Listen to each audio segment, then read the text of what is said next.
Shabbat Shalom. Our scripture reading for today is Hebrews chapter 4, verses 12, 15 through 16.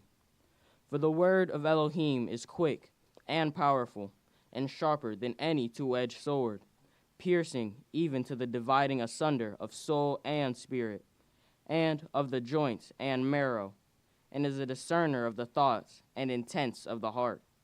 For we have not an high priest which cannot be touched with the feeling of our infirmities, but was in all points tempted like as we are, yet without sin. Let us therefore come boldly unto the throne of grace, that we may obtain mercy and find grace to help in time of need. Shabbat Shalom, family. Our selection today, your grace and mercy.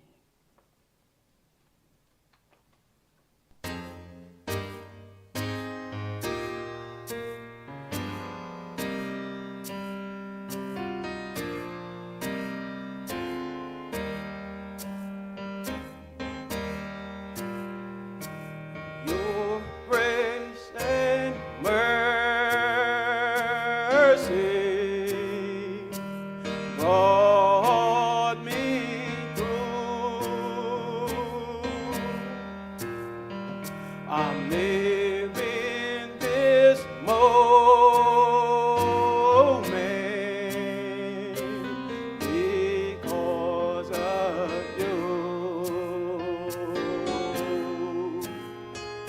and I want to thank you and praise you too. Your grace and mercy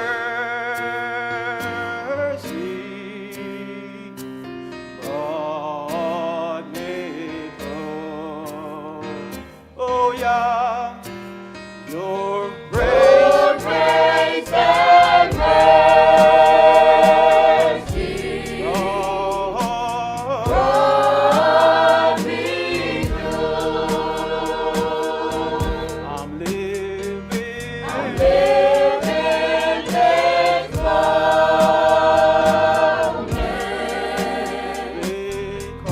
because of you, and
right, but you watched over me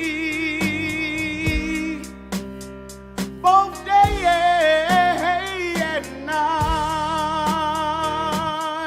Your grace and mercy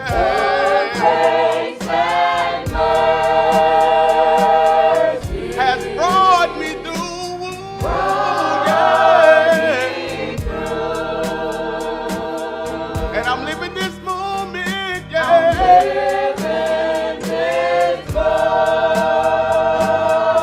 Only because of you, Yahweh.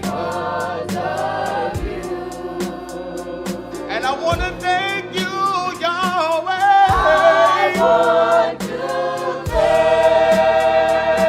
And praise you too.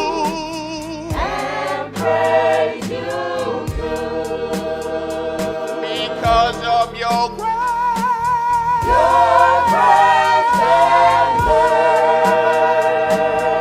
It's the only thing that brought me through. Your grace and mercy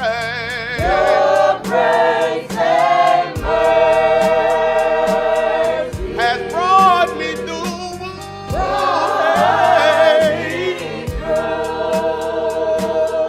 And I'm living this moment, yeah.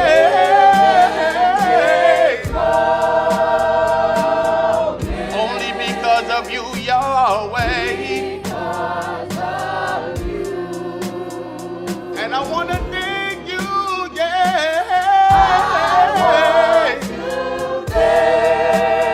And praise, and praise, and praise, and praise, and praise you too. Because of your grace.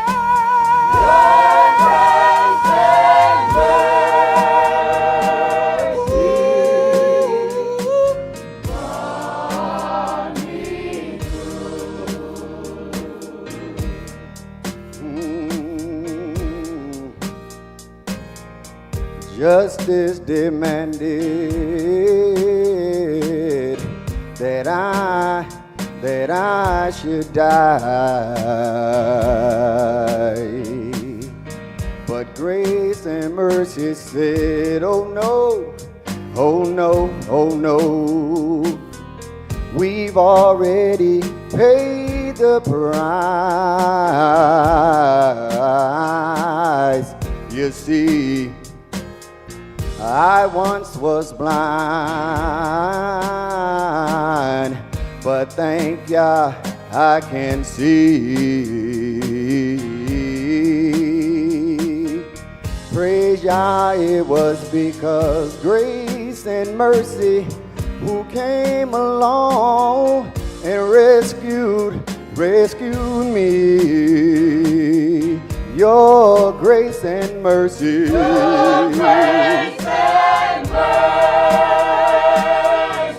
Hallelujah. You brought me through and I'm living. I'm living this moment. And it's only because of you. And I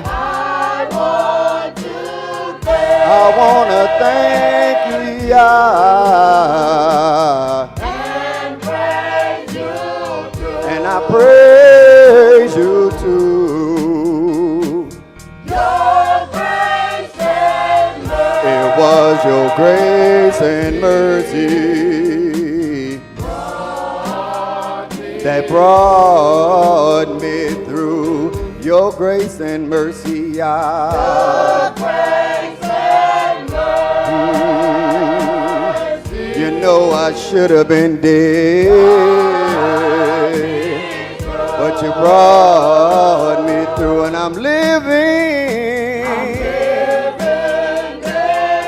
I'm living this moment, and it's only because of you. And I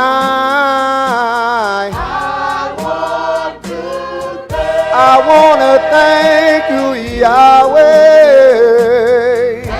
and praise you too. And I praise you too.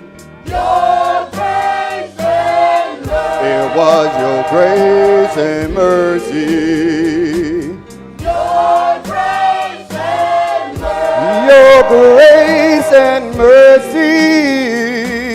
Your grace and mercy. It was your grace and mercy that brought me through.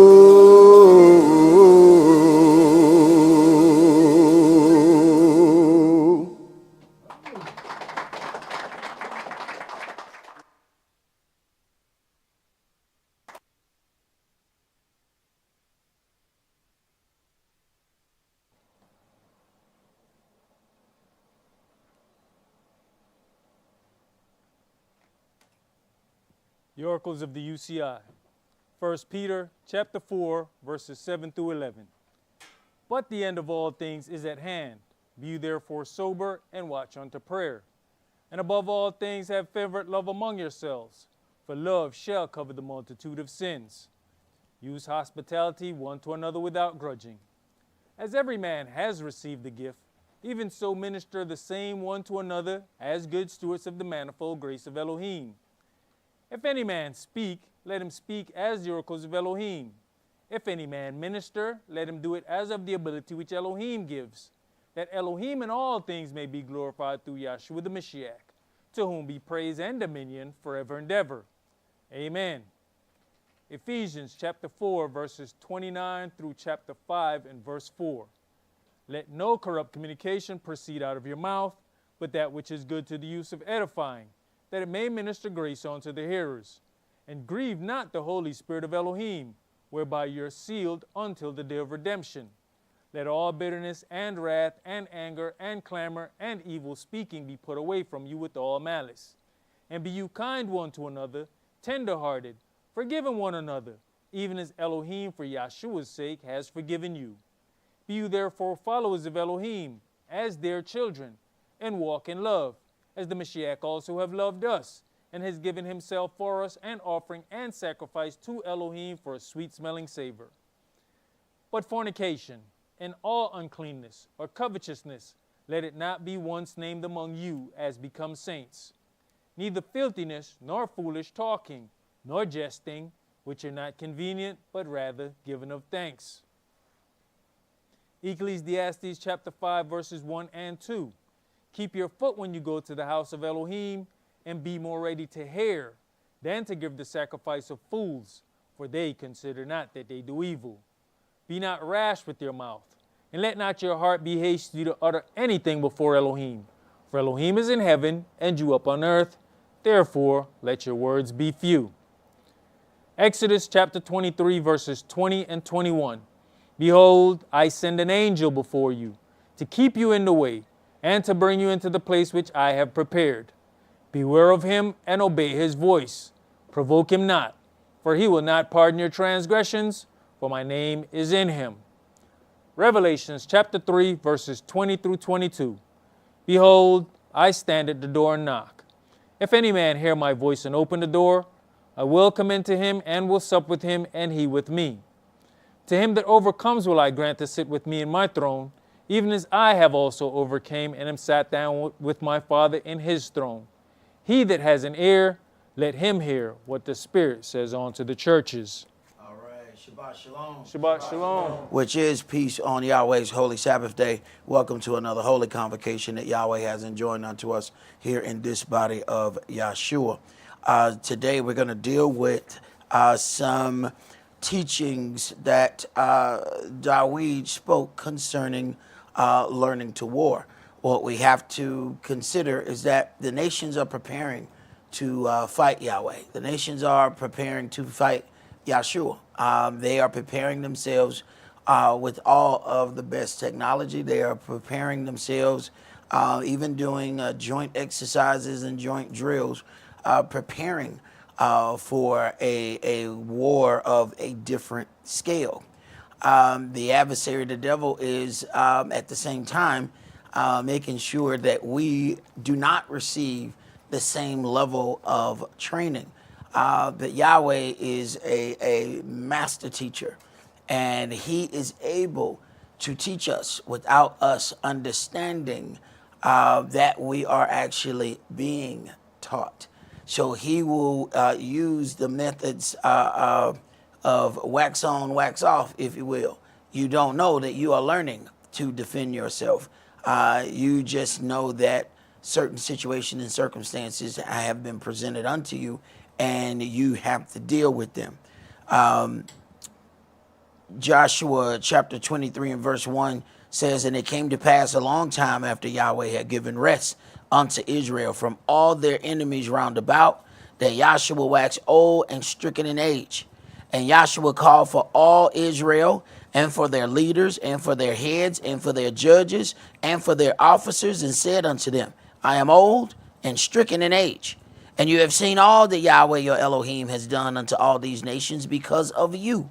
For Yahweh your Elohim is he that has fought for you." So part of our training is learning how to be a weapon of his. Part of our training is to understand that it is not of us, though he is using us. Verse 4, "Behold, I have divided unto you by lot these nations that remain, to be an inheritance for your tribes, from Jordan with all the nations that I have cut off, even unto the great sea westward. And Yahweh your Elohim, he shall expel them from before you, and drive them from out of your sight, and you shall possess their land, as Yahweh your Elohim has promised unto you.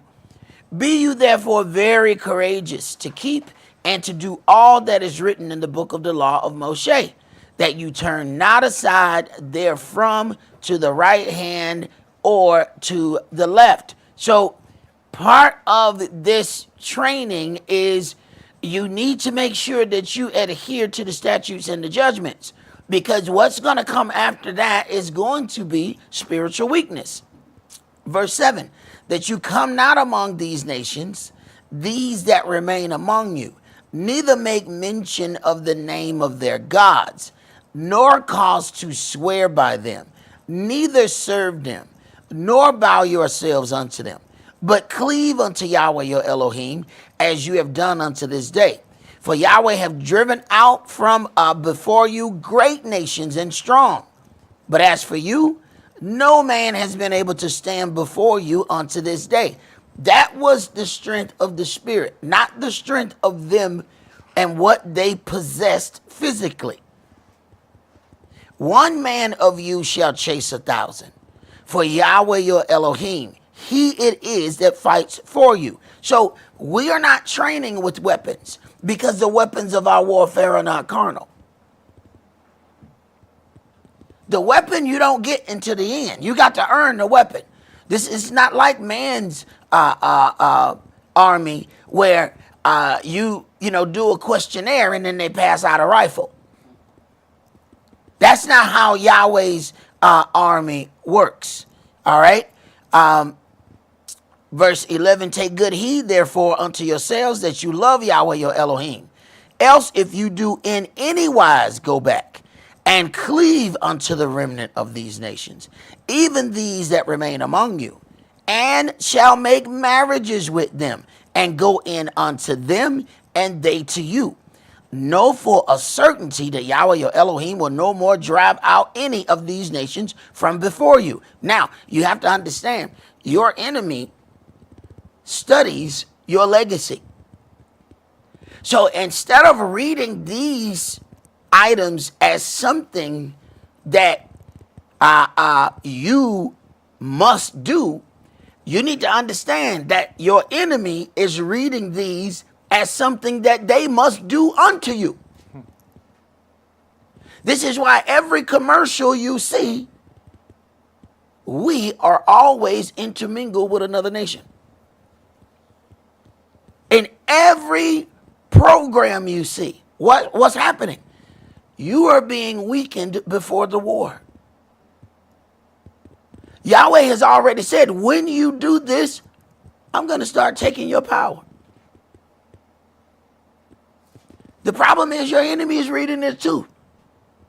And your enemy is not just reading it. Your enemy is studying it. Your enemy is passing it on from generation to generation. It says, I know for a certainty that Yahweh your Elohim will no more drive out any of these nations from before you, but they shall be snares and traps unto you, and scourges in your sides, and thorns in your eyes, until you perish from off this good land which Yahweh your Elohim has given you. So, if other entities have been allowed and brought in unto the land, and they're standing beside you, and they read this, understand, this doesn't apply to them. They are converts. This only applies to you. So they encourage you by sitting next to you doing these things. But since the covenant wasn't made with them, it does not affect them. It only affects you. So you have been coerced to do something that's going to hurt you more than it's going to hurt them.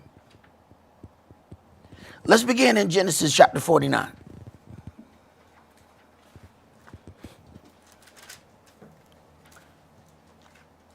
Sometimes the war has started and you are unaware that it has begun.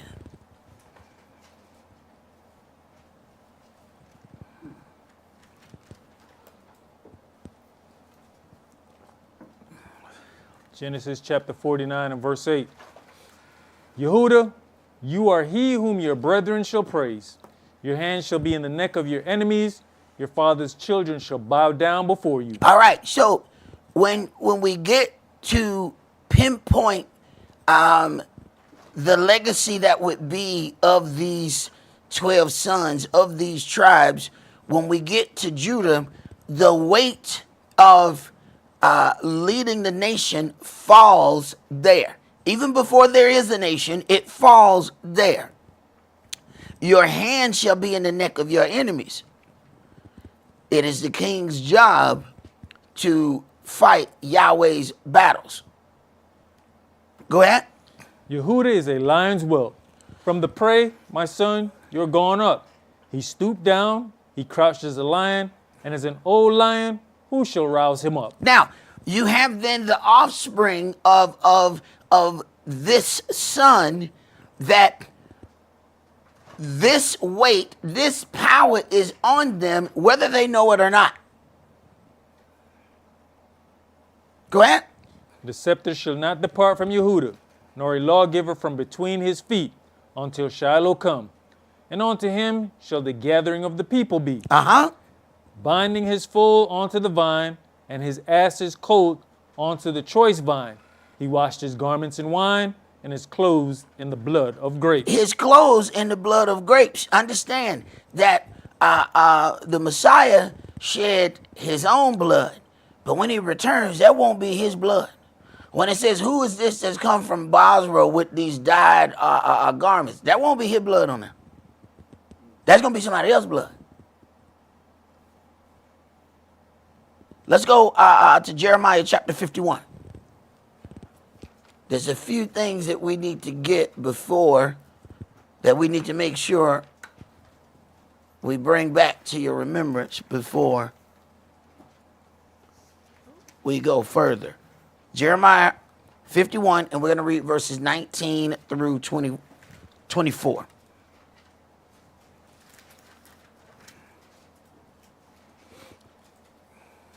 Verse 19. The portion of Jacob is not like them, for he is the former of all things, and Israel is the rod of his inheritance. Yahweh of hosts is his name. Verse 19, the portion of Jacob is not like them, for he is the former of all things, and Israel is the rod of his inheritance. Yahweh of hosts is his name. So as we're talking about inheritance, we will understand that is passed down through the sons. So there are certain thought processes that are put out, and it is meant to war against you.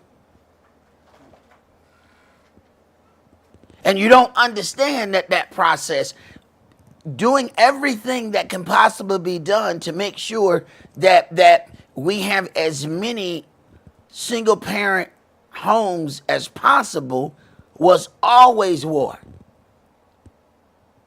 See, we thought that was just normal. Okay, if you receive assistance from the government, no man can be in the house.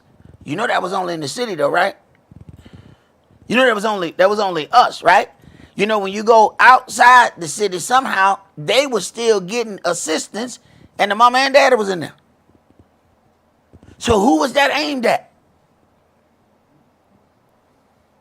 Right, it was already war. So now we have gotten upside down with the entire structure, and we don't even know that we've been at war since toddlers. Go ahead. You know, Elder, when you look at verse 19, there's so much in there about the nation of Israel, Jacob Israel, Israel the God. All that's all right there in verse 19. Mm-hmm. Because it says Israel is the former of, he's the former of all things, Israel the God. Israel is the rod of his inheritance. Whose inheritance? Yahweh's inheritance. Uh-huh. So all that's right up in there. All right, and that follows sons. You know, so Israel or Yahshua wasn't Jewish to his mama. He wasn't. Go ahead. You are my battle axe and weapons of war. Now, wait. You are my battle axe and weapons of war. You are the weapon. It is imperative that you understand your part. You can't be in a battle and not understand what you are to the battle. You are the weapon.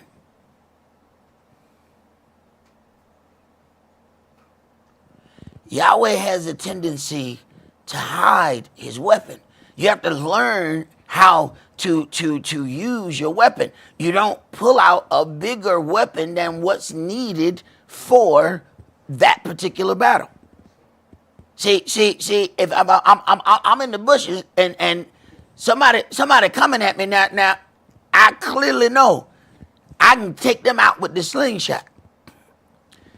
But you know, I got a bazooka, and it look good on the movies.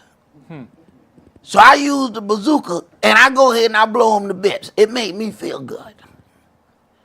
But now I have let everybody else know in this war what weapon I have and my location. So what do you think all the other people are now training to get ready for? Now they practicing, but about the third tree got the bazooka. Now they all pinpoint on me. Why? Because I showed them my power too early.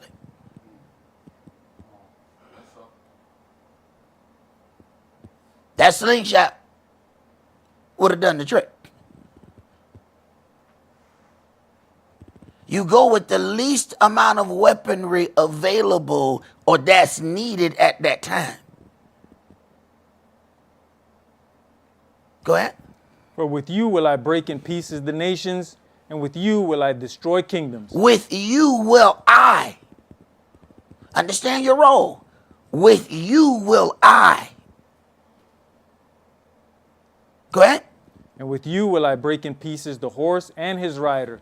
And with you will I break in pieces the chariot and his rider. Okay, so the weapon, what happens, and we have, ex-military in here. What happens when you are commanding a weapon? Have you ever seen a weapon have compassion on what it shoot at? Now, if you clean up this weapon, you got this weapon, you done put everything on it, you got your sights right, you got everything going. And you pull the trigger and it go exactly where it's supposed to go. Then the next one, when you pull the trigger, it say, you know what, I don't think I should do this. You ever seen such a weapon? Would you go back and use that weapon again? See, I don't need no weapon that's going to try to talk back to me when I tell it to shoot. I don't need no weapon that's going to try to negotiate with me on the battlefield. I need a weapon that's going to fire when I tell it to fire. I don't need the weapon to tell me what it think, what it feel, and what it believe. I am not interested in the life story of my weapon. What I'm interested in is that it take out the individual in front of me that is causing me harm. We have to understand whose battle we are fighting. This is why I don't like smart cars. I don't need a car so smart that it said, hey, there's a person right there. I'm going to stop. Yeah, but I want to run this knuckle over. I don't need you to tell me not to run. I want to run this knuckle over. This person just tried to kill my whole family. But now my smart car says, oh, but no, sock. Wait. I detect an individual. I want to detect him under my tires. And you understand what I'm saying to you? My family's life was just in danger. Now my smart car decides it ain't going to do what I'm telling it to do. So how intelligent does the weapon need to be? Okay, go ahead. With you also will I break in pieces man and woman, and with you will I break in pieces old and young, and with you will I break in pieces the young man and the maid. I will also... Wait a minute. Then Saul, he said, go in there and kill everything that breathe. Mm-hmm. He said, well, I mean, but we did, but you know, the people saved the best. See? Man, I don't need a weapon that thinks, bro. I don't need a weapon that thinks. You misunderstand your role. I don't need you to try. The one thing military individuals can tell you, I'm protected by my orders. I mean, did you go and wipe out this whole village? Yes. Why? My orders. Oh, all right, carry on. Thank you. And if I hurry up, I can make dinner. They ain't got nothing to do with me. I receive orders. The protection is in the orders. Yahweh, what you want me to do? Okay, done deal. Go ahead. And I will also break in pieces with you the shepherd and his flock. And with you will I break in pieces the husbandman and his yoke of oxen. And with you will I break in pieces captains and rulers. Now, what if you go and you say, oh my God, these are like really nice. These like old people. These like really nice old people. Them people been doing evil for 50 years straight. And see, let me tell you something about old evil. When it get old, all of a sudden they want to turn nice. And then they move to your neighborhood, right? So you think these are really nice old people. These people been doing hell for 50 a day. They got Jubilee hell. They've been doing hell for 50 years straight. But then they come nice, and Yahweh tell you to take care of the business. And you say, oh no, they just too nice, Yahweh. You know how many people they done slayed? But here go the weapon thinking again. Go ahead. And I'll render unto Babylon and to all the inhabitants of Chaldea all their evil that they have done in Zion in your sight, says Yahweh. All right. Let's go to 2 Samuel chapter 22.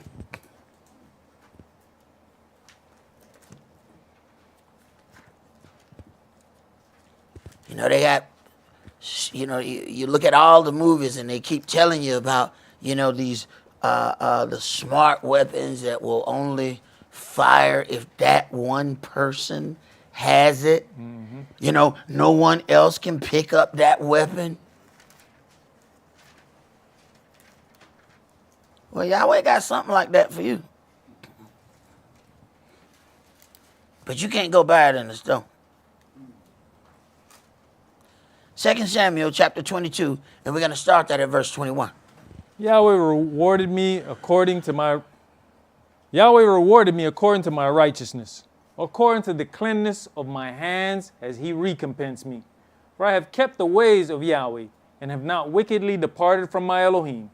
For all his judgments were before me, and as for his statutes, I did not depart from them. Right. You know, it's easy to depart from the judgments when they're coming at you. See, a lot of people can say that, you know, I'm gonna stay with Yahweh's word. Yeah, they stay with the word until it causes them some inconvenience. See, when it says it's sharper than a two-edged sword, that means it cut coming and going.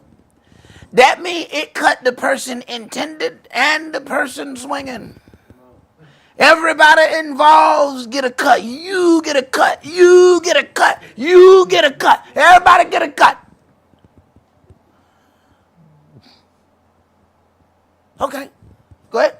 I was also upright before him, and have kept myself from mind lawlessness. Therefore Yahweh has recompensed me according to my righteousness, according to my cleanness in his eyesight. With the merciful, you will show yourself merciful. And with the upright man, you will show yourself upright. You have to ask yourself, how does Yahweh see you? Not how you see you. See, sometimes we can see ourselves as sweet as diabetes. But is that how Yahweh see you? First of all, how does your neighbor see you? That's one thing. The next thing is, how does your Elohim see you? I remember telling my brother when I was young, a young girl, I said, man, you know, I'm a simple guy. He said, who the hell told you that? I said, what you talking about? I think I'm simple to me. He said, man, you one of the most confusing dudes I ever met in my life. Now, how I saw me and how he saw me was different. Go ahead. With the pure you will show yourself pure, and with the froward you will show yourself unsavory. And the afflicted people you will save, but your eyes are upon the haughty, that you mayest bring them down. For you are my lamp, O Yahweh, and Yahweh will lighten my darkness. For by you I have run through a troop. By my Elohim have I leapt over a wall. As for Elohim, his way is perfect. The word of Yahweh is tried. He is a buckler to all them that trust in him. For who is Elohim, save Yahweh? And who is a rock, save our Elohim? Elohim is my strength and power, and he makes my way perfect. He makes my feet like hinds' feet, and sets me upon my high places. He teaches my hands to war. He teaches my hands to war, but he teaches my hands to war in various ways. Wax on, wax off, Danielson. He didn't know he was preparing the best way. He preparing defensively. Yahweh has the same kind of things going on. He teaches my hands to war. He might put you in a situation or a circumstance that you say, I don't want to be in this situation at all. But then you get a war technique when that's over. Let's put that in the bag. Then you have another situation. I want to get out of this situation. You try to get out of it every which way, and he block you in. No, you ain't getting out of it. Man. But then you learn something else. Oh, okay, that's another. Damn, that was a good technique. I'm going to put that in the bag. Now, some techniques get used on you. You figure them out while you on the ground. Damn, that was a good move. But I know it now. Now, put that in the bag. Put that in the bag. Now, this bag keep getting bigger. All right. Okay. All right. Go ahead. He teaches my hands to war, so that a bow of steel is broken by mine arms. You have also given me the shield of your salvation, and your gentleness has made me great. You have enlarged my steps under me, so that my feet did not slip. I have pursued mine enemies and destroyed them, and turned not again until I had consumed them. And I have consumed them and wounded them, that they could not arise. Yea, they are fallen under my feet. For you have girded me with the strength to battle. Them that rose up against me have you subdued under me. For you have girded me with the strength to battle. It is important that we understand your time at the gym didn't afford you the strength to battle. Go ahead.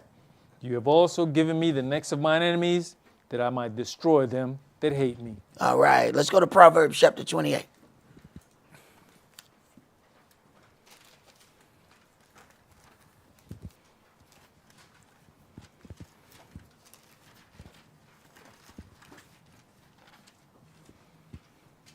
Proverbs 28, and we're going to read verses 1 through 15.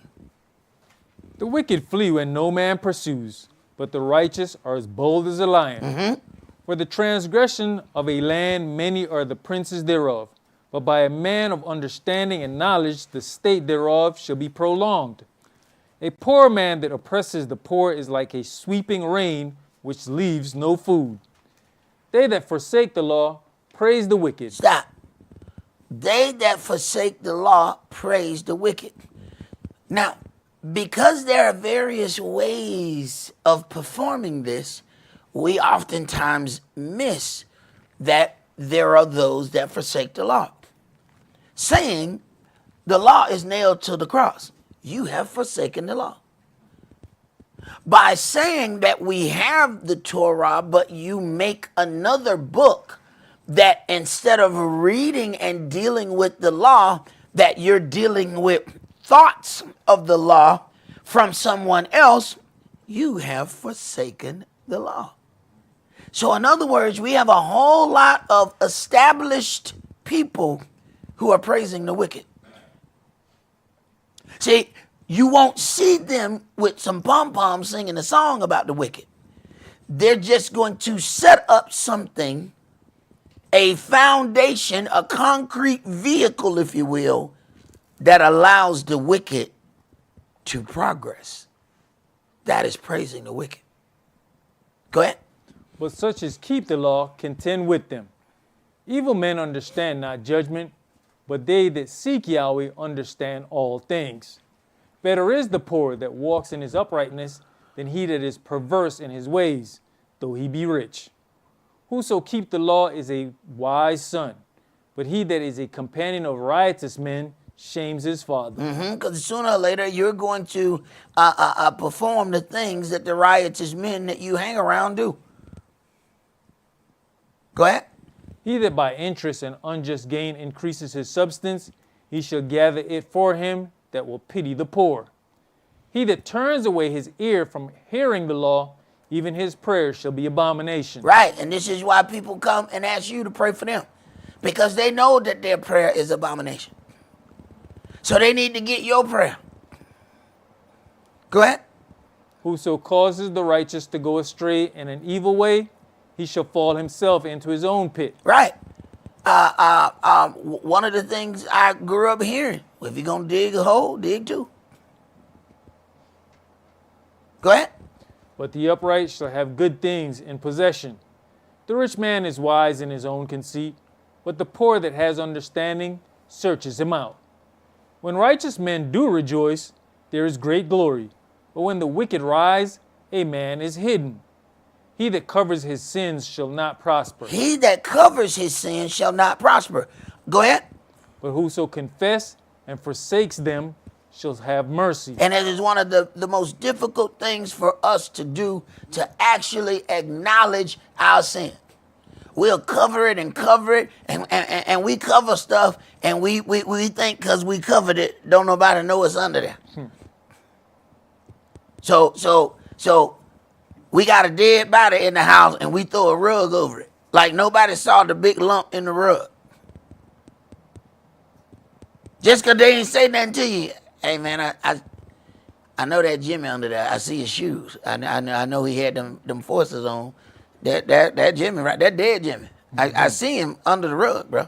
Now, just because I don't acknowledge that I see this dead body under this rug, bro, I know the dead body's under the rug.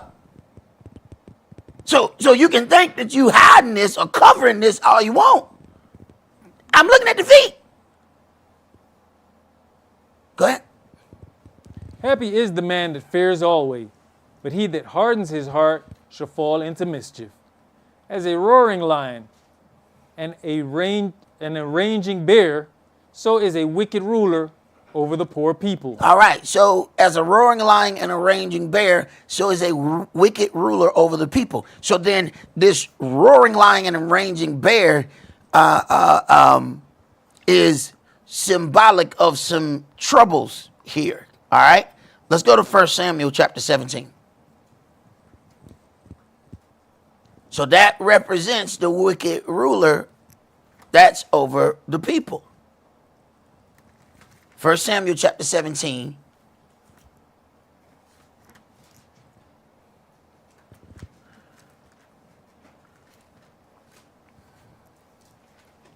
and start at verse 32.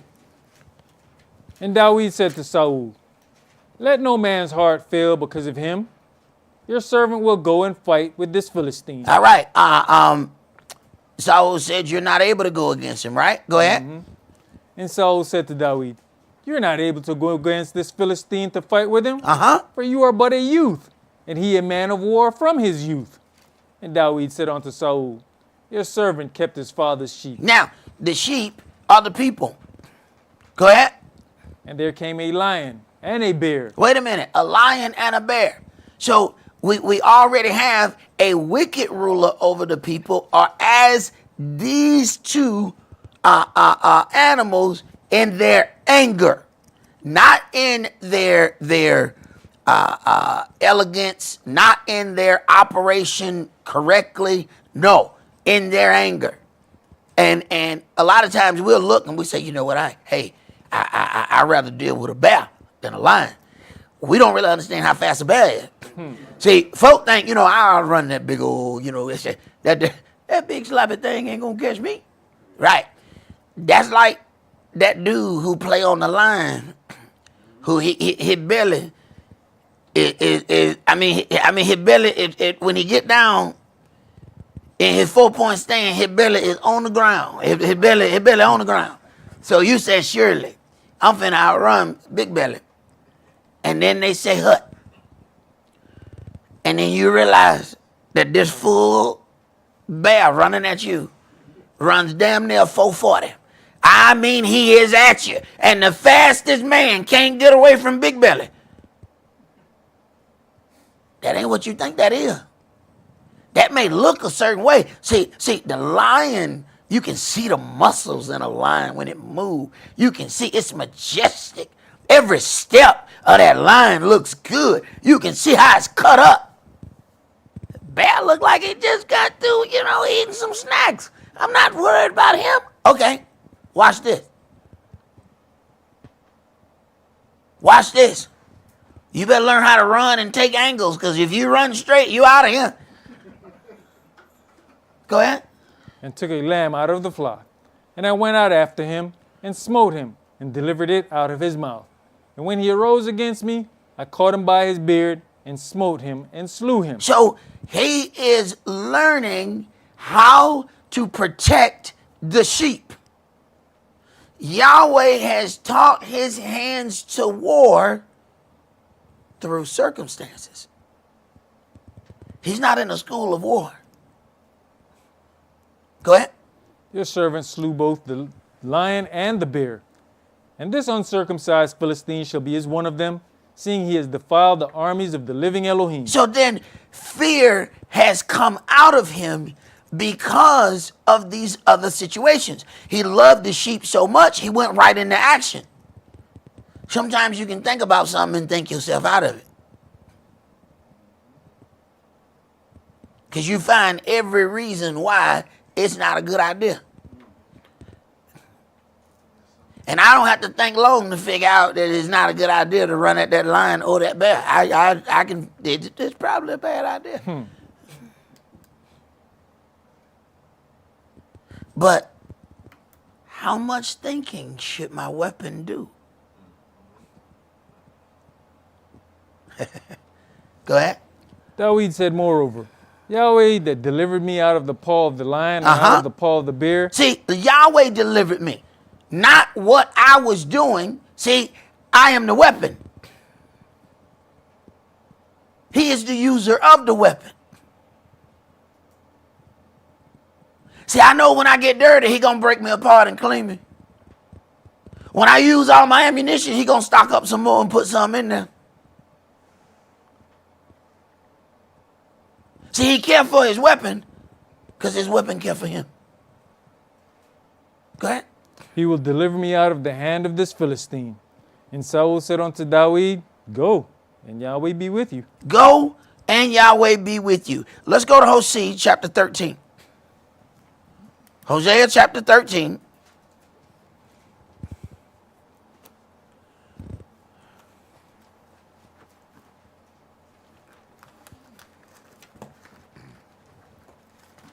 (9:28). All right. Sure. And we're going to read verses 1 through 11.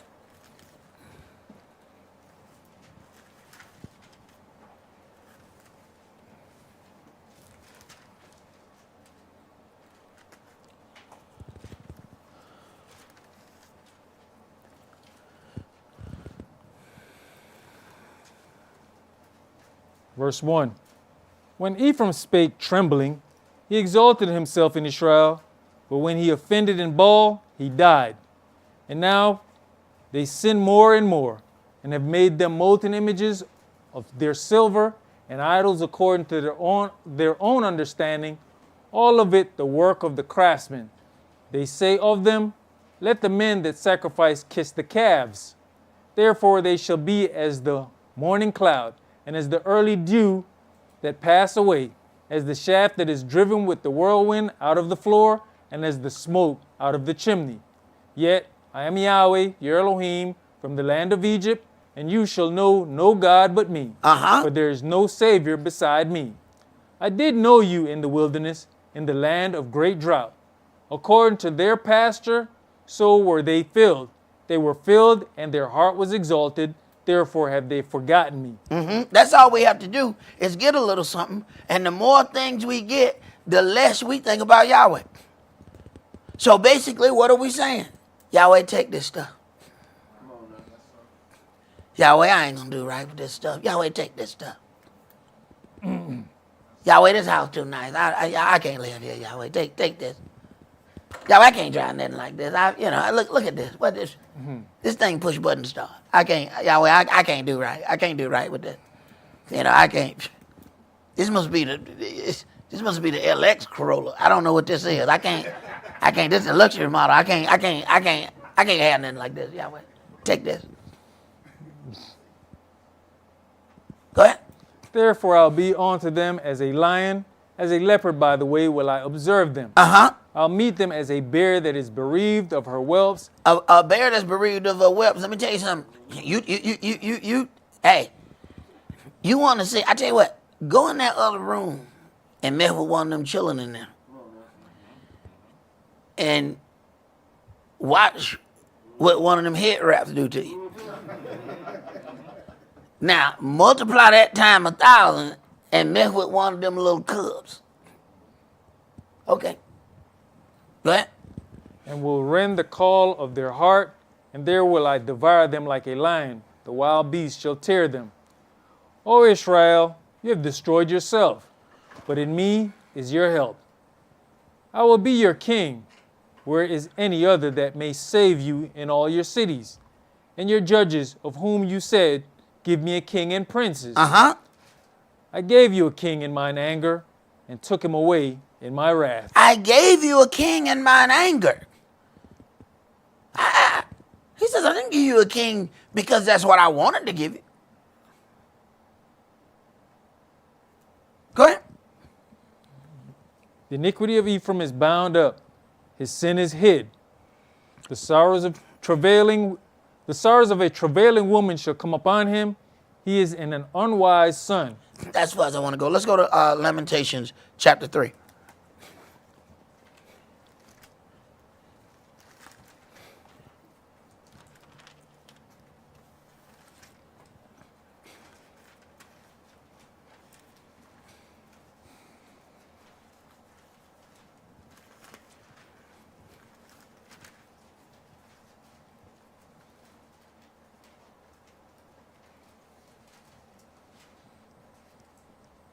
And we're going to start with 1 through 15.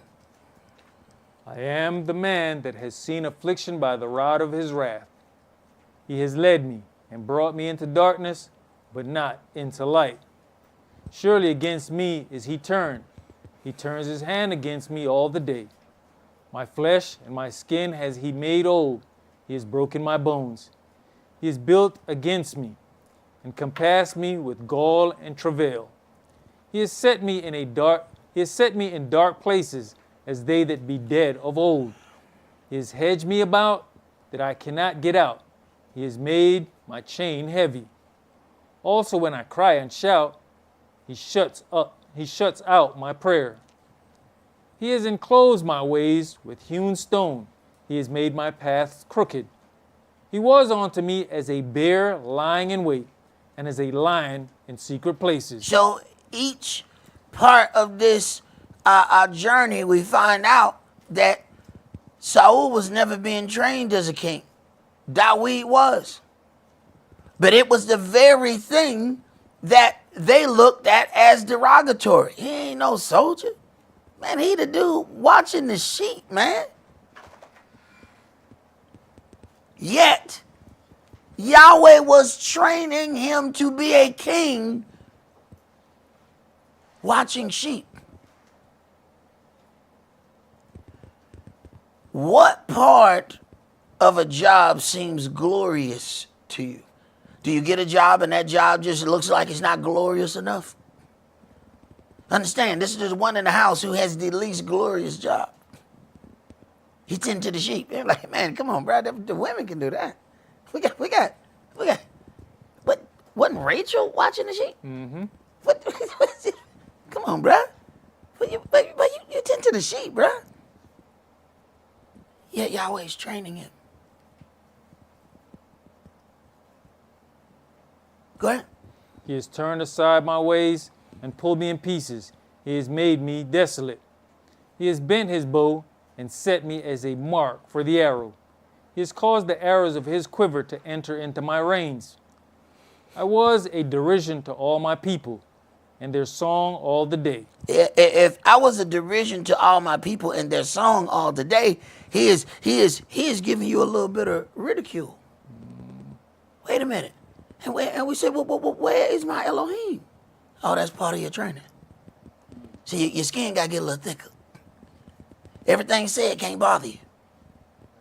Everything said about you can't drive you know, into your prayer closet crying. No, he's got to make your skin thicker, so he's got to let some things happen to you. That's part of your training. You thinking he hurting you, no, he's training you.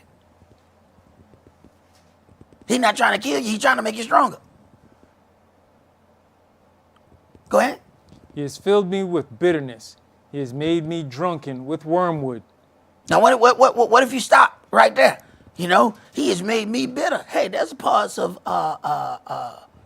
training that you really need to be mad as hell. And you can't just ask nobody, hey, man, get mad. Man, I can't just get mad. All right. Hey, I'll take his car and slam something against it. Oh, look at him, he mad now. Yeah, I got it. Oh, he know what to do. But see, you operate differently. And he needs to know, all right, you need to be able to still operate and think, even though you're angry. Mm-hmm. Jump to verse 32. But though he cause grief, yet will he have compassion according to... Wait a minute. He do all these things. What happened if you stop there? You made me better. I'm in bitterness. Right, but did you stop there? Because see, some people don't finish the training. And because they didn't finish the training, they thought that was all in the training. Because they left that day. They didn't know the next part. But though he caused grief, I must have missed that. That's crack class. What happened there? Right. You left in bitterness. So you couldn't finish the training. Go ahead. Yet will he have compassion according to the multitude of his mercy. Right. See, here go your grace and mercy. So you got to not look at grace as one big thing. So we said, grace, is just this thing and everything is included. No. You have to look at grace as you look at many bills. And those bills have different due dates. So you have different grace periods. You might have a grace period for this thing and it's this long. A grace period for the other thing is this long. A grace period for another thing is this long. Why?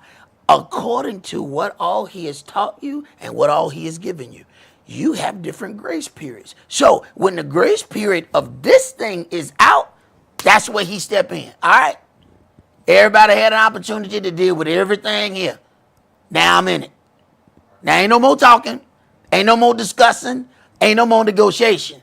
Your grace period for this has ran out. But you still got grace on this, and this. That none of these have anything to do with this.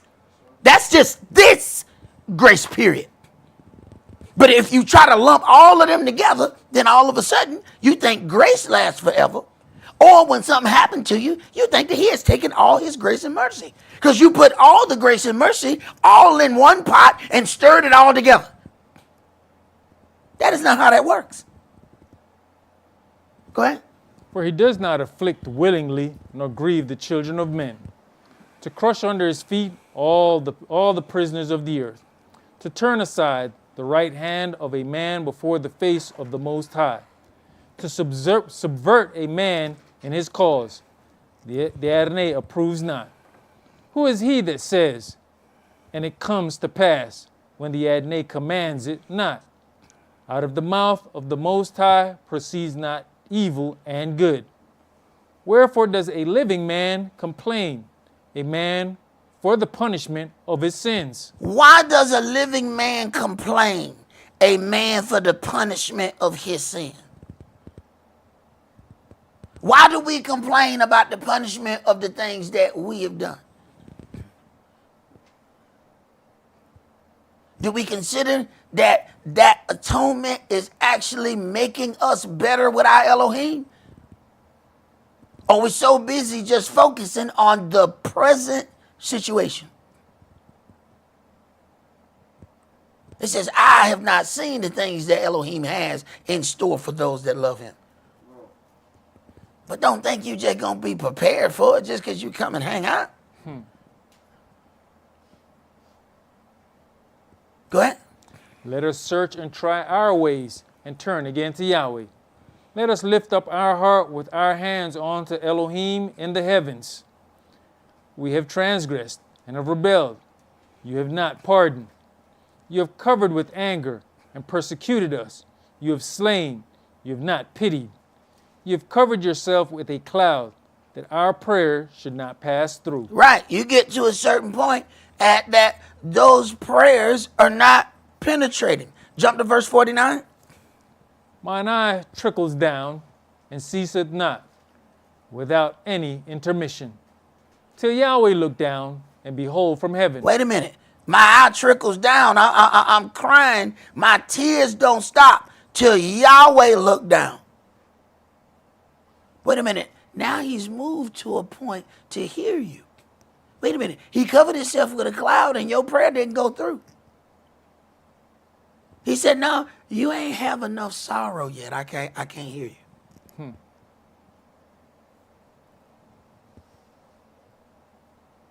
The very thing that we running from, he said, well, I can't hear you yet.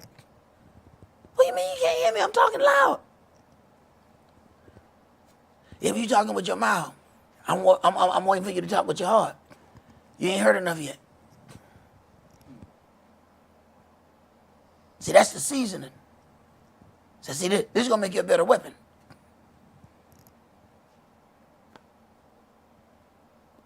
So you don't want no weapon that ain't been tested. This is why Dawid said, look, I saw this sword you got is amazing.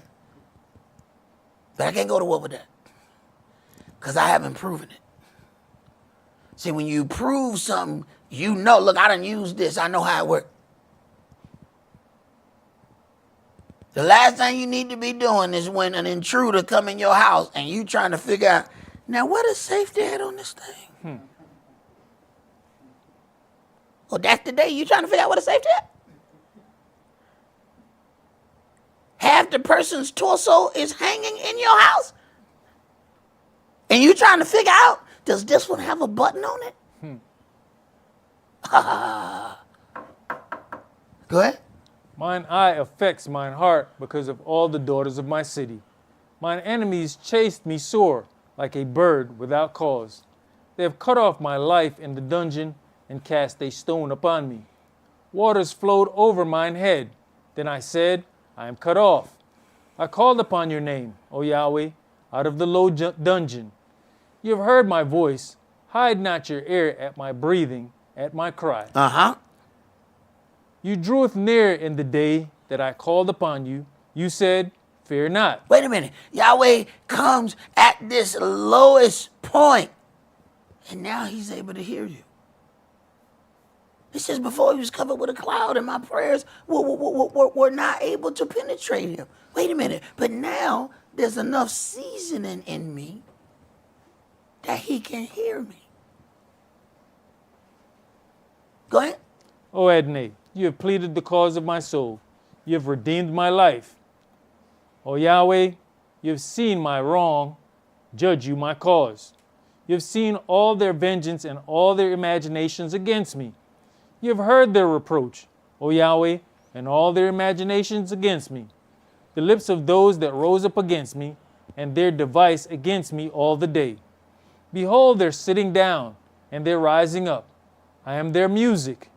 Render unto me a recompense, O Yahweh, according to the work of their hands. Render unto them a recompense. Render unto them a recompense, O Yahweh, according to the work of their hands.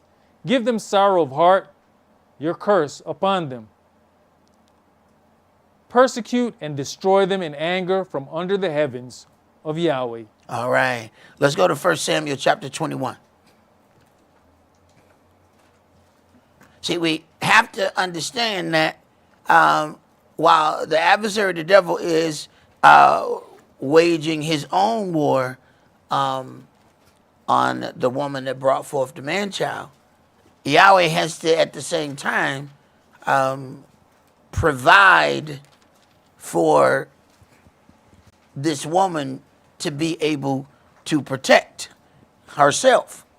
Now, the nations are not going to stand by and allow you to get any other kind of military training right up under their nose. They're not finna stand by that. You know, that's why Wesley Snipes ended up going to prison. See, they had that compound down there in Putnam County.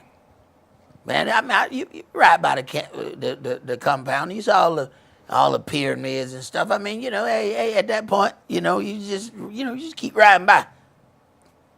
Now, he had them people down there. It was Wesley that gave Malachi that land. So they down there, they got martial arts training, they got everything. All right, so they doing their thing. Wesley then decides he gonna become an international arms dealer. They said, the hell you will. The hell you will. This is all we can take, and we can't take no more. Everything comes tumbling down at the point that he decides to be an international arms dealer. They said, no, you're not. So what did all the conviction do? Made sure that he couldn't be an arms dealer. It wasn't about what they got him with. They can get you with anything. The point is, he was going a little bit, no. You're not just finna sit here and train all the alligator people up in there. I don't know what kind of mothership y'all waiting on, but I'll be damned if y'all train right here and y'all gonna be shipping in weapons in there. Because you can go right by there. You couldn't see nothing but the pyramid and the candy cane guys right at the end. That's all you saw. You didn't see but pyramid and two candy cane guys. That's it. Because they made it narrow in the front. But it was huge back up in there. But the nations are not finna just stand by and let you train. And they know what they've done unto you. So Yahweh got to trick you. He's got to trick you so you don't even know you're getting trained. Go ahead. Then came Dawid to Nob to Ahimelech the priest. And Ahimelech was afraid at the meeting of Dawid, and said unto him, why are you alone, and no man with you? And Dawid said unto Ahimelech the priest, the king has commanded me a business, and has said unto me, let no man know anything of the business whereabout I send you, and what I have commanded you, and I have appointed my servants to such and such a place. You know, it's a very hard story to say, hey man, the king trying to kill me. That story gonna take a long time because ain't nobody gonna believe. Go ahead. Now therefore, what is under your hand? Give me 5 loaves of bread in mine hand, or what there is present. And the priest answered Dawid, and said, there's no common bread under mine hand, but there is hallowed bread, if the young men have kept themselves at least from women. And Dawid answered the priest, and said unto him, of a truth, women have been kept from us about these 3 days since I came out. Now, he was not on purposely sanctifying himself. All right?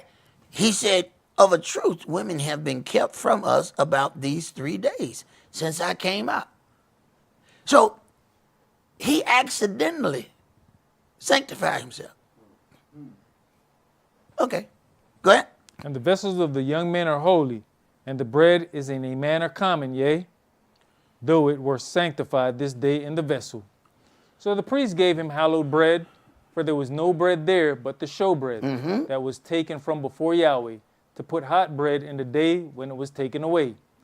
Now a certain man of the servants of Saul was there that day, detained before Yahweh, and his name was Doeg, an Edomite, the chiefest of the herdmen that belonged to Saul. And David said unto Ahimelech, and is there not here under your hand spear or sword? For I have neither brought my sword nor my weapons with me, because the king's business required haste. And the priest said, the sword of Goliath the Philistine, whom you sleweth in the valley of Elah, behold, it is here wrapped in a cloth behind the ephod. In other words, that mine. I mean, it's really mine. Go ahead. If you will take that, take it, for there is no other save that here. And David said, there's none like that. Give it to me. And David arose and fled that day for fear of Saul, and went to Achish, the king of Gath. And the servants of Achish said unto him, is not this David, the king of the land? Did they not sing one to another of him in dances, saying, Saul has slain his thousands and David his 10,000s? So now, even these abilities that he has is now becoming an issue. Because at this point that he is in a strait, this is when your enemies bring up everything. Wait a minute, man. I thought he was supposed to be all that. Why he over him? Now he realized that this is not going to go well for him. Now he's got to figure something out. Go ahead. And David laid up these words in his heart, and was sore afraid of Achish, the king of Gath. And he changed his behavior before them, and feigned himself mad in their hands, and scrabbled on the doors of the gate, and let his spittle fall down upon his beard. So he's slobbing on himself, talking like he don't know what he's talking about. Wait a minute. This strategy. Sometimes the best way to win a fight is not get in it. He realized he get in this fight right now, he not going to win.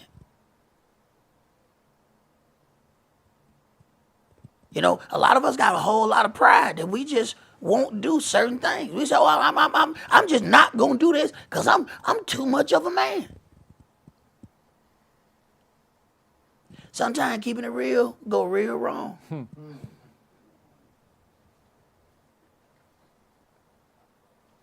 He got to figure out, how can I get out of this situation? Because if it's a fight, I'm not gonna win this fight. Go ahead. Then said Achish unto his servants, Lo, you see the man is mad. Wherefore then have you brought him to me? You see that? Now he don't even deem him worthy of fighting. You see? He's not even worthy of fighting. He out of his mind. He crazy. Imagine you getting ready for this big old muscular man in the fight, and you've been getting yourself ready. And you get up and you ready to swing, he be like, hey, how you doing? Hey, man, I ain't fighting him. He got you. He got you. See? Now, he done got your mind to where now you said, oh, he ain't worthy of fight. He won the fight without getting into the fight. Go ahead. Have I need of madmen that you have brought this fellow to play the madman in my presence? Shall this fellow come into my house? Right. So there are certain situations where you're going to have to learn, okay, I'm going to have to fight another day. Today ain't that day. Let's go back up and let's go to chapter 19.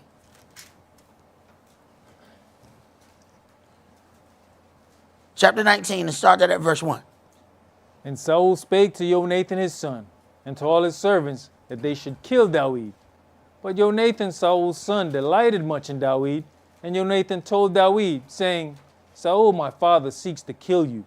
Now therefore, I pray you, take heed to yourself until the morning, and abide in a secret place, and hide yourself. And I'll go out and stand beside my father in the field where you are, and I'll commune with my father of you. And what I see, that I will tell you. And Jonathan spake good to Dawid unto Saul his father, and said unto him, Let not the king sin against his servant, against Dawid, because he has not sinned against you, and because his works have been to you ward very good. For he did put his life in his hand, and slew the Philistine, and Yahweh wrought a great salvation for all Israel.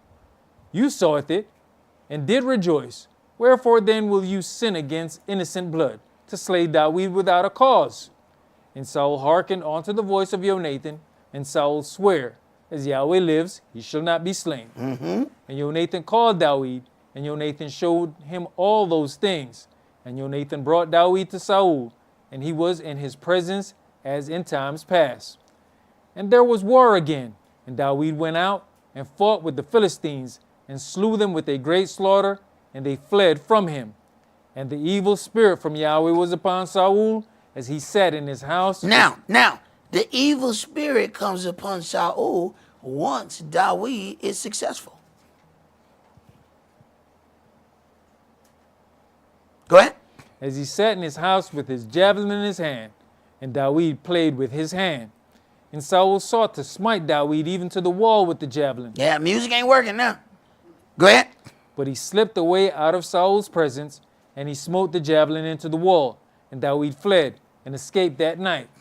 Saul also sent messengers unto Dawid's house to watch him and to slay him in the morning. And Michal, Dawid's wife, told him, saying, If you save not your life tonight, tomorrow you shall be slain. So Michal let Dawid down through a window, and he went and fled and escaped. And Michal took an image and laid it in the bed, and put a pillow of goat's hairs for his bolster, and covered it with a cloth. And when Saul sent messengers to take Dawid, she said, He is sick. And Saul sent messengers again to see Dawid, saying, Bring him up to me in the bed, that I may slay him. And when the messengers were come in, behold, there was an image in the bed, with a pillow of goat's hair for his bolster. And Saul said unto Michal, Why have you deceived me so, and sent away mine enemy, that he is escaped? And Michal answered Saul, He said unto me, Let me go. Why should I kill you? So Dawid learns the value of disguise. So when he did go upon the king of Gath, he realizes, I got to disguise myself while I'm in this person's presence. See, this was a disguise that gave him a little head start, because they think he's still in the bed. So he learns that this warfare is not just about, okay, you have strength, he has strength, y'all just run at each other like rams and see who pass out. Go ahead. So Dawid fled and escaped, and came to Samuel in Ramah, and told him all that Saul had done to him. And he and Samuel went and dwelt in Naioth. And it was told Saul, saying, Behold, Dawid is at Naioth in Ramah. And Saul sent messengers to take Dawid. And when they saw the company of the prophets prophesying, and Samuel standing as appointed over them, the spirit of Elohim was upon the messengers of Saul, and they also prophesied.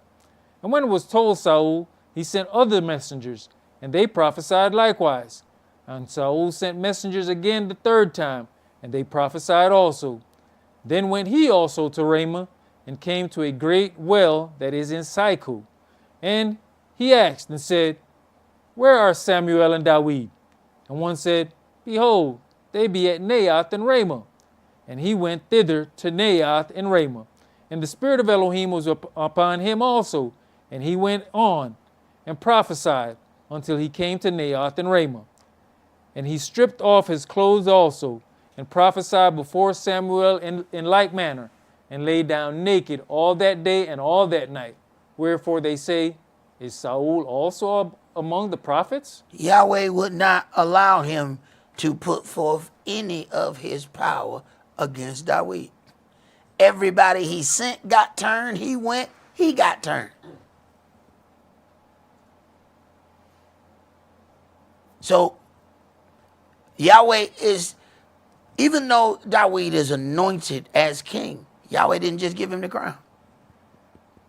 There was power in making him go get it. It was always his. But he still had to go get it. And he had to go through some uncomfortable things to get that. I want you to read 1 Samuel 25 and verse 44. Because the same woman that helped him, it ended up being a very tumultuous situation there. But Saul had given Michal, his daughter, David's wife, to Phaltiah, the son of Laish, which was of Galem. So let's go read a little bit about that. 2 Samuel chapter 3. And we're going to start at verse 7.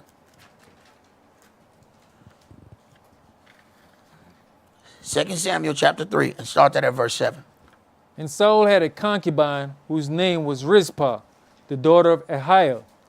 And Ishbosheth said to Abner, Wherefore have you gone in unto my father's concubine? Then was Abner very angry for the words of Ishbosheth, and said, Am I a dog's head, which against Yehudah do show kindness this day unto the house of Saul your father, to his brethren, and to his friends, and have not delivered you into the hand of David, that you chargest me today with a fault concerning this woman? So do Elohim to Abner, and more also, except as Yahweh has sworn to David, even so I do to him. Now, all it took was the right accusation. Keep in mind, this boy ain't no soldier. And he decides to mouth off to a killer. And you ain't got your daddy here to protect you. You might want to be careful what you say to him. Well, done deal. Go ahead. To translate the kingdom from the house of Saul, and to set up the throne of David over Israel and over Yehudah, from Dan even to Beersheba. And he could not answer Abner a word again, because he feared him. Right, he knew that was a soldier. That's a man who done been in the trenches. He has done everything. Watch him out. Go ahead. And Abner sent messengers to David on his behalf, saying, Whose is the land? Saying also, Make your league with me, and, behold, my hand shall be with you, to bring about all Israel unto you. And he said, Well, I'll make a league with you. But one thing I require of you, that is, you shall not see my face, except you first bring Michal, Saul's daughter, when you come to see my face. Now, this is also a part of having something that belonged to the previous king also establishes your rulership. So it's a little bit more going on with this. Go ahead. And David sent messengers to Ishbosheth, Saul's son, saying, Deliver me my wife Michal, which I espoused to me for 100 foreskins of the Philistines. Which was a very high price. Okay? Very high price. It was said, I'm going to give her to him so that she may be a snare unto him. He was supposed to die just getting the dowry. Go ahead. And Ishbosheth sent and took her from her husband, even from Phaltiel, the son of Laish. And her husband went with her along, weeping behind her, to Bahurim. Then said Abner unto him, Go, return. And he returned. And Abner had communication with the elders of Israel, saying, You sought for David in times past to be king over you. Now then do it. For Yahweh has spoken of David, saying, By the hand of my servant David, I will save my people Israel out of the hand of the Philistines, and out of the hand of all their enemies. Now, when you take a look at this, Saul has then given her to another man. She might have been comfortable in her life at that point before David does this. And you have to consider that maybe she believed that, hey, I protected you, so I'm free of anything else. You don't know what all those thoughts were. Let's go to 2 Samuel chapter 6. And elders, we go in there also. You got to think about it. He mentioned 100 foreskins, but he actually paid double the Two. dowry. Yep. Yeah, when you just start killing, you can't stop at, you know what I'm saying? You got to deal with everything in front of you, you know. 2 Samuel chapter 6, and we're going to start at verse 1. Again, David gathered together all the chosen men of Israel, 30,000. And David arose and went with all the people that were with him from Baal of Yehudah to bring up from thence the ark of Elohim, whose name is called by the name of Yahweh of hosts, that dwells between the cherubim. And they set the ark of Elohim upon a new cart and brought it out of the house of Abinadab that was in Gibeah. And Uzzah and Ahio, the sons of Abinadab, drave the new cart. And when they brought it out of the house of Abinadab, which was of Gibeah, accompanying the ark of Elohim, and Ahio went before the ark. And David and all the house of Israel played before Yahweh on all manner of instruments made of fir wood, even on harps, and on psalteries, and on timbrels, and on cornets, and on cymbals. All right, he putting forth, a true effort to worship Yahweh as he's moving this great item. Go ahead. And when they came to Nashon's threshing floor, Uzzah put forth his hand to the ark of Elohim and took hold of it, for the oxen shook it. And the anger of Yahweh was kindled against Uzzah, and Elohim smote him there for his error, and there he died by the ark of Elohim. And David was displeased because Yahweh had made a breach upon Uzzah, and he called the name of the place Perez Uzzah to this day. And David was afraid of Yahweh that day, and said, how shall the ark of Yahweh come to me? So David would not remove the ark of Yahweh unto him into the city of David, but David carried it aside into the house of Obed-Edom, the Gittite. And the ark of Yahweh continued in the house of Obed-Edom the Gittite 3 months. And Yahweh blessed Obed-Edom and all his household. So at this point, David realizes that he has to regroup. He's put forth a effort to bring this ark home, but now a man has died in the process. So at this point, instead of just going ahead and maybe causing more and more deaths, he pauses. And at this point, he needs to regroup and get his information right. Go ahead. And it was told King David, saying, Yahweh has blessed the house of Obed-Edom and all that pertains unto him, because of the ark of Elohim. Now, that's got to be confusing. That he wants to bring the ark home.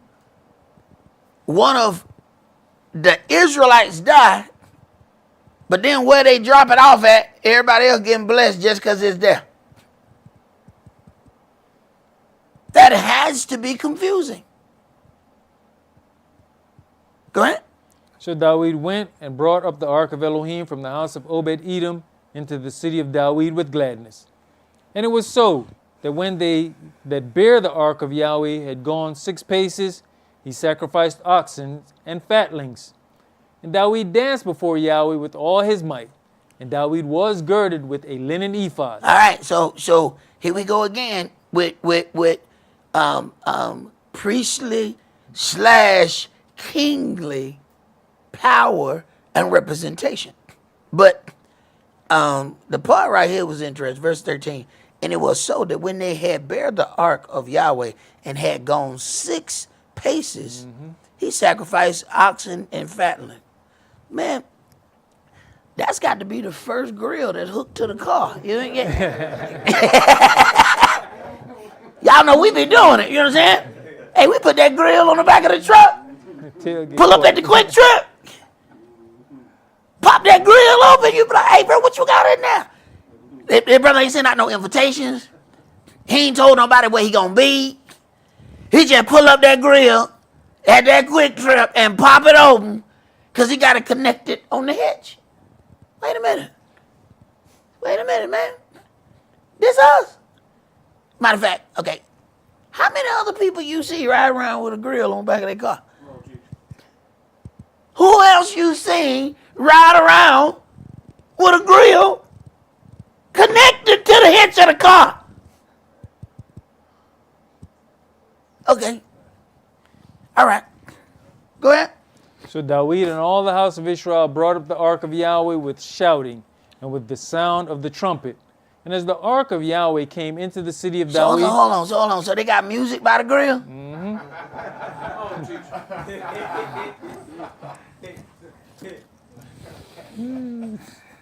Read.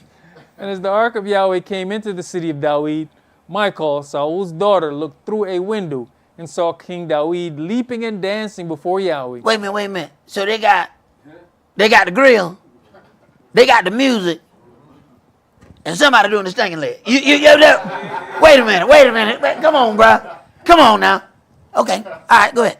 And she despised him in her heart. Somebody always despises somebody. Don't shake that leg like that. Okay. All right. Go ahead. And they brought in the ark of Yahweh and set it in his place in the midst of the tabernacle that David had pitched for it. And David offered burnt offerings and peace offerings before Yahweh. And as soon as David had made an end of offering burnt offerings and peace offerings, he blessed the people in the name of Yahweh of hosts. And he dealt among all the people, even among the whole multitude of Israel, as well to the women as men, to everyone a cake of bread and a good piece of flesh and a flagon of wine. Well, man, everybody getting some of that? What? Come on, man. Go ahead. You know, when you look at it, not only does he have on an ephod, but he's doing all the priestly stuff. He's doing the burnt offerings and the peace offerings. Man, let me tell you something. You want to have a good party, pass out a flagon to each one. Come on now. Come on, bro. Come on, say everybody get a glass. Now everybody get a bottle. What you talking about? Come on, brother. You get a bottle. You get a bottle. Yes, sir. Come on now. Come on. Go ahead. So all the people departed, everyone to his house. Then David returned to bless his household. And Michal, the daughter of Saul, came out to meet David and said, "How glorious was the king of Israel today." Wait a minute. And the man done brought the ark home, but there's some indignation here. There's some indignation. She don't like his tactics. She don't like what he does. Go ahead.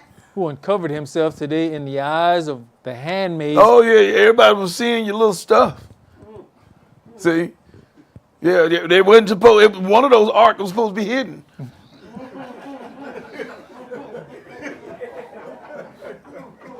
Go ahead. The eyes of his handmaids, of his servants, as one of the vain fellows shamefully uncovers himself. Uh-huh. And David said unto Michal, "It was before Yahweh, It was before Yahweh. Go ahead. which chose me before your father and before all his house, to appoint me ruler over the people of Yahweh, over Israel. Therefore will I play before Yahweh." Therefore will I play before Yahweh. I'm going to work before Yahweh. I'm going to play before Yahweh. Go ahead. "And I will yet be more vile than dust, and will be base in mine own sight. And of the maidservants which you have spoken of them shall I be had in honor." Right. The ones that you said going to be looking down on me, them the ones going to bring me honor. Go ahead. Therefore Michal, the daughter of Saul, had no child unto the day of her death. All right. Let's go to Isaiah chapter 54. Sometimes some of them lessons hard.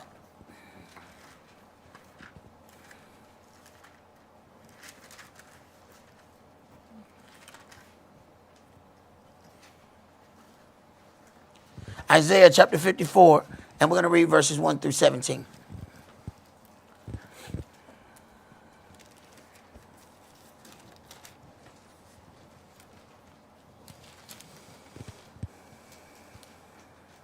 Verse 1. "Sing, O barren, you that did not bear. Break forth into singing and cry aloud, you that did not travail with child. For more are the children of the desolate than the children of the married wife, says Yahweh. Enlarge the place of your tent, and let them stretch forth the curtains of your habitations. Spare not. Lengthen your cords, and strengthen your stakes. For you shall break forth on the right hand and on the left, and your seed shall inherit the Gentiles, and make the desolate cities to be inhabited.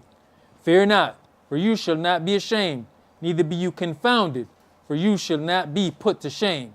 For you shall forget the shame of your youth, and shall not remember the reproach of your widowhood anymore.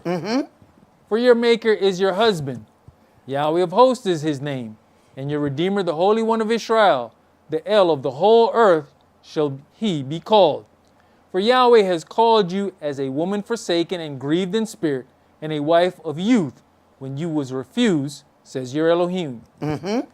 For a small moment have I forsaken you, but with great mercies will I gather you. For a small moment, that small moment to us seemed like forever. I tell you what, put a kid in a corner and tell, all right, now you got to stay in this corner 2 minutes. To that kid, he was like, I've been over here for weeks. Bruh, can you even tell me what a week is? Can you even tell me what a week is? Tell me what's a week. How long I've been in this corner? All right, man, come on, man. Come on, bruh. Come on, man. But to him, it seemed like forever. Right. That's us. That's us. We go through something, hey, that's us. He didn't say children of Israel for no reason. Go ahead. In a little wrath I hid my face from you for a moment. In a little wrath, I hid my face from you. Go ahead. But with everlasting kindness will I have mercy on you, says Yahweh your Redeemer. For this is as the waters of Noah unto me. For as I have sworn that the waters of Noah should no more go over the earth, so have I sworn that I would not be angry with you, nor rebuke you. For the mountains shall depart, and the hills be removed, but my kindness shall not depart from you, neither shall the covenant of my peace be removed, says Yahweh that has mercy on you. O you afflicted, tossed with tempest, and not comforted, behold, I will lay your stones with fair colors, and lay your foundations with sapphires. And I'll make your windows of agates, and your gates of carbuncles, and all your borders of pleasant stones. And all your children shall be taught of Yahweh, and great shall be the peace of your children. In righteousness shall you be established. You shall be far from oppression, for you shall not fear, and from terror, for it shall not come near you. Behold, they shall surely gather together, but not by me. Whosoever shall gather together against you shall fall for your sake. Whosoever shall gather together against you shall fall for their sake. They don't even understand why they're falling. Because they decided to gather against you. But Yahweh is still going to allow it because it is how he's training you. You need people to lie on you. You need people to do these things. This is how you get your weapons. See, the kids will tell you on the video game, no, you got to earn that weapon right there. See, you ain't got far enough in the game. That's why you don't have that weapon. You see, you playing against your son, and you look and you be like, hey man, hold on. I got a little dagger, man, and you got like a whole assault rifle that shoots out your wrist. Wait a minute. What? How you get that? Well, see, Daddy, you ain't played long enough. What? So you ain't made it to this level, Dad. You on Pee-wee. What? I'm on Pee-wee? Yeah, you on Pee-wee, Dad. You got to earn the weapon. You ain't got to enough levels yet to get a weapon.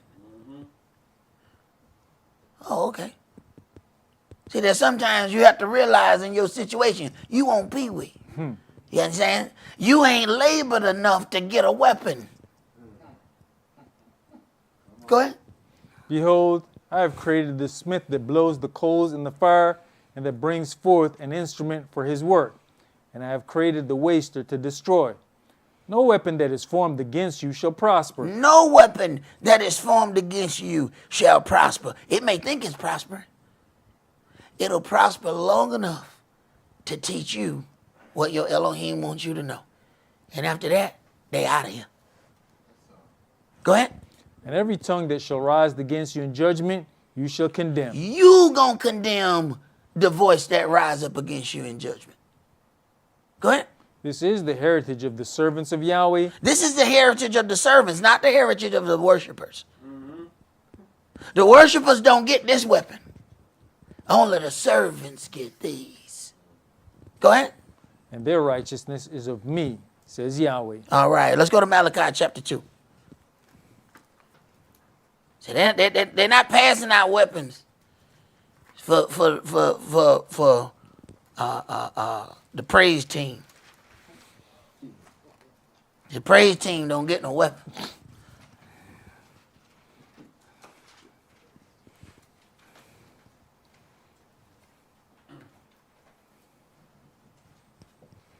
Malachi chapter 2, and we're going to read verses 10 through 17. Have we not all one Father? Has not one Elohim created us? Why do we deal treacherously every man against his brother, by profaning the covenant of our fathers? Yehuda has dealt treacherously, and an abomination is committed in Israel and in Jerusalem. For Yehuda has profaned the holiness of Yahweh, which he loved, and has married the daughter of a strange god.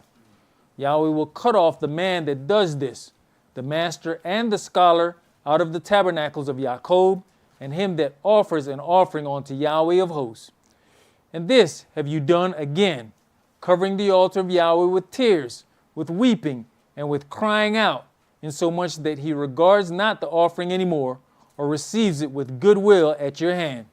Yet you say, wherefore? Because Yahweh has been witness between you and the wife of your youth, against whom you have dealt treacherously, yet is she your companion, and the wife of your covenant. Yeah, and what is he dealing with, the wife of your youth? You have a physical part of that, and you have the spiritual part of that. Spiritually, the wife of your youth, this is the word that he gave you at the beginning. But then as we then began to be great in the earth, we then brought other doctrines onto us. This is where he starts saying, you've married the daughter of a strange god. Now you have all of that. Now, then you have the physical part of the wife of your youth. See, the wife of your youth, she knows you as you are first beginning in life. You rough around the edges. You ain't got nothing put together. But as you get older and now you run into others out there, now they're going to have more honor for you because they never seen you come up from the bottom. So he says, look, don't be angry at the wife of your youth. Why? Because she know the old you. All right? So don't see this round the corner, and it's going to be nicer to you because you're better now. But she still remember the knuckle that was hiding behind the Walmart doing that stuff. You know that stuff you used to do. You know, them things you used to do. You walked back there, but somehow you drove back around. Where did that car come from? Where did that car come from? Where did that car come from? Where did that car come from? Where did you get that car? You understand? So don't be angry with the wife of your youth. She know you differently. All right? Go ahead. And did not he make one, yet had he the residue of the Spirit. And wherefore one, that he might seek a godly seed. Therefore take heed to your spirit, and let none deal treacherously against the wife of his youth. For Yahweh, the Elohim of Israel, says that he hates putting away. For one covers violence with his garment, says Yahweh of hosts. Therefore take heed to your spirit, that you deal not treacherously. You have wearied Yahweh with your words, yet you say, wherein have we wearied him? When you say, everyone that does evil is good in the sight of Yahweh, and he delights in them, or where is the Elohim of judgment? All right, but let us hear the conclusion of this matter. Let's go to Psalm 18. Psalm 18, and we're going to start that at verse 1.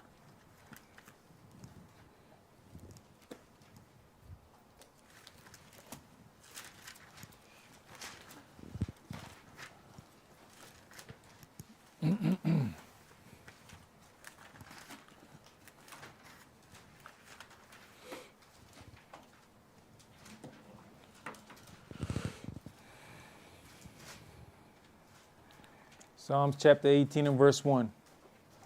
I will love you, O Yahweh, my strength. Yahweh is my rock and my fortress and my deliverer, my Elohim, my strength, in whom I will trust, my buckler and the horn of my salvation and my high tower. I will call upon Yahweh, who is worthy to be praised. So shall I be saved from mine enemies. The sorrows of death compassed me, and the floods of the ungodly men made me afraid. The sorrows of hell compassed me about. The snares of death prevented me. In my distress I called upon Yahweh and cried unto my Elohim. He heard my voice out of his temple, and my cry came before him, even into his ears. Then the earth shook and trembled. The foundations also of the hills moved and were shaken, because he was angry. There went up a smoke out of his nostrils, and fire out of his mouth devoured. Coals were kindled by it. He bowed the heavens also, and came down, and darkness was under his feet. And he rode upon a cherub, and did fly. Yea, he did fly upon the wings of the wind. He made darkness his secret place. His pavilion round about him were dark waters and thick clouds of the skies. At the brightness that was before him, his thick clouds passed, hailstones and coals of fire. Yahweh also thundered in the heavens, and the highest gave his voice, hailstones and coals of fire. Yea, he sent out his arrows and scattered them, and he shot out lightnings and discomfited them. Then the channels of waters were seen, and the foundations of the world were discovered at your rebuke, O Yahweh, at the blast of the breath of your nostrils. He sent from above, he took me, he drew me out of many waters. He delivered me from my strong enemy, and from them which hated me, for they were too strong for me. They prevented me in the day of my calamity, but Yahweh was my stay. He brought me forth also into a large place. He delivered me because he delighted in me. Yahweh rewarded me according to my righteousness, according to the cleanliness of my hands, as he recompensed me. For I have kept the ways of Yahweh, and have not wickedly departed from my Elohim. For all his judgments were before me, and I did not put away his statutes from me. I was also upright before him, and I kept myself from mine lawlessness. Therefore has Yahweh recompensed me according to my righteousness, according to the cleanness of my hands in his eyesight. With the merciful, you will show yourself merciful. With an upright man, you will show yourself upright. With the pure, you will show yourself pure.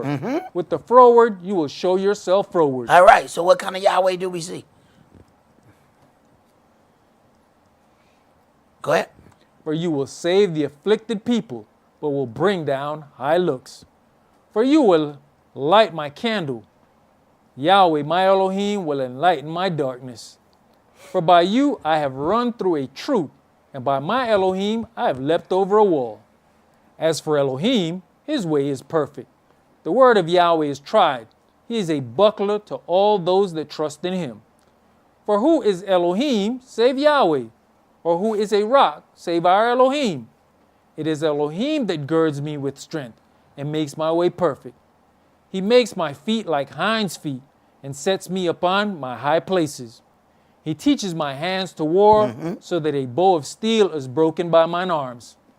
You have also given me the shield of your salvation. Your right hand has holden me up, and your gentleness has made me great. You have enlarged my steps under me, that my feet did not slip. I have pursued my enemies and overtaken them, neither did I turn again till they were consumed. I have wounded them that were not able to rise. They are fallen under my feet. For you have girded me with strength unto the battle. You have subdued under me those that rose up against me. You have also given me the necks of mine enemies, that I might destroy them that hate me. They cried, but there was none to save them, even unto Yahweh, but he answered them not. Now, wait a minute. They cried, but there was none to save them, even unto Yahweh. Wait a minute, they cried unto Yahweh? Some of them people you warn against look just like you. They crying to the same God you crying to. See, this is that part where you have to be careful who it is you decide to come against. Maybe they have a better relationship with Yahweh than you do. Go ahead.